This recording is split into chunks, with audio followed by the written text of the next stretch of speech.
วนที่เพียงงานเก่าแต่ก่อนเห็นแต่น้องเขาคู่แข่งขันกันสะพันขันไรที่ร่มเย็นทุกที่มันสำคัญต้องแก้ที่ไฟแน่สุดงานเก่ามันมีส่วนว่าพี่สุดที่ทรมานนางประหารหัวใจเน่าในรถเขาเยี่ยงเขาเบาคำกวนน้องกันเพราะจะฟังคำมันงานห่างมันมีแต่ว่าพี่ไม่คิดนึงรถเย็นสติจริงแล้วทองเดือดร้อนใจไรเลยมาให้หัวใจผมคืนเสียงสะดุดจากใจพอได้พบไปขอแต่ได้ฝากตรงนางพอเป็นทางเขาใจว่าเกิดมวลปราณรักนางสมดังใจจงสนใจ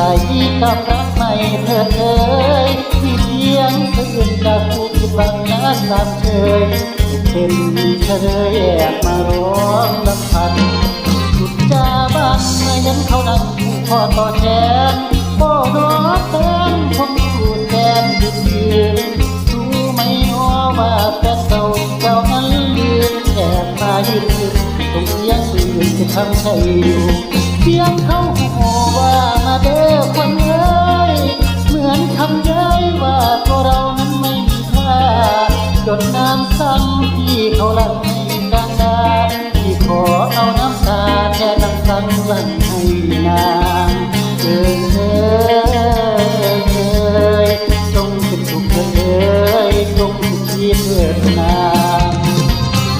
ข้างไกลมันทอดตายตับคืนข้างไกลมันทอดตายตับเงินยินแต่น้ำหอมให้หัวใจเป็นพันสายโชคที่ไรดีแต่ผิดบังที่มันทั้งเป็นหักหักคนบ่มีใดถึงจังใดก็สิทนอดกันก็ขอหันไปห่วงสุดจนจีบที่ควรรับควรผู้เดียวรักผู้เดียวแห่งเงาอับเจ้าเขาผู้มาที่หลังที่ยังใส่นั่ง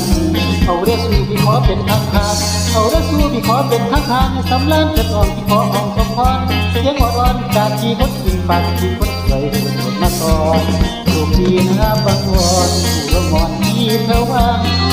ขอให้รักของน้องจงที่รักเพียงจะพูดวันสะอื่นจงฟังทีเจ้ามีวันที่นี้ต้องทั้งปวงความสิ่งศักดิ์สิทธิ์ทั้งปวงในโลกพวงเป็นสักขีบ่หูแพ้รักยังสนั่นด้วยความหวังดีสลาแล้วชาตินี้คุณไม่มีขอนี้จากใครใจดอกไม้มันเป็นห้อยผักพานใจดอกไม้มันเป็นห้อยผักพานรักประวันที่ทำความช้ำเต้าคืนมาสื่นมันก็คืนดวงใจบ่มีใครเท่าไรความเฮาแท้เพิ่นบ่แลทา